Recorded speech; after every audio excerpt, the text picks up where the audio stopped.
भानपुर गांव में शाम के 7 बज रहे थे।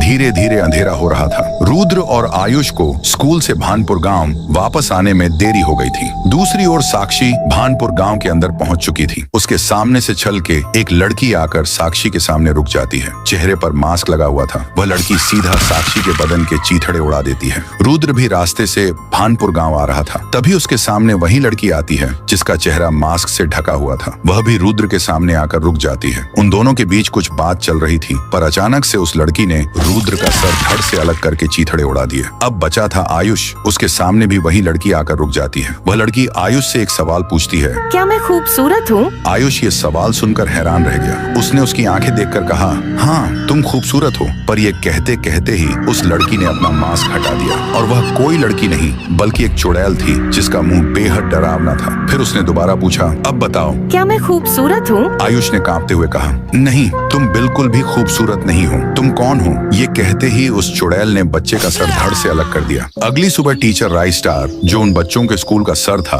वह बाहर आकर बच्चों का इंतजार कर रहा था। राइस्टार ने देखा 8:30 हो गए थे। अरे अभी तक सभी बच्चे क्यों नहीं आए? रोज तो वक्त पर आते थे, कुछ तो गड़बड़ जरूर है। फिर राइस्टार अपने बाइक पर बैठकर भानपुर गांव की ओर चला। वहां जाकर उसने देखा एक जगह बहुत भीड़ थी और रोने की आवाज आ रही थी। राइस्टार बाइक से उतरकर देखता है कि बच्चों की लाश पड़ी हुई थी जिनके सर कटे हुए थे। ये देखकर राइस्टार के रोंगटे खड़े हो गए। राइस्टार ने पीछे मुड़कर देखा तो वहाँ गांव का सरपंच खड़ा था। आओ आओ मास्टर जी, आपको तो यहाँ आना ही था, राइस्टार बोला। अरे ये सब कैसे हुआ? सारे बच्चे एक रात में कैसे मर गए? इनके सर कैसे कटे हैं? बताओ, कुछ तो बताओ, सरपंच बोला। क्या बताऊं राइस्टार, हमारे गांव में कुचिसाके ओना फिर से आ गई है। उसी ने इन सबको मारा है। फिर उसने कहना शुरू किया, ये बात है कुछ 10 साल पहले की, जब इस गांव में वो रहती थी। कुचिसाके ओना बेहद खूबसूरत थी और उसका पति एक महान समुराई था। दोनों एक दूसरे से बहुत प्यार करते थे। एक दिन ऐसा आया जब उसके पति को युद्ध लड़ने के लिए दूसरे गांव जाना पड़ा। कुचिसाके ओना घर में अकेली पड़ गई थी। 2 महीने बाद उसका पति वापस अपने घर आया, नई मुस्कान,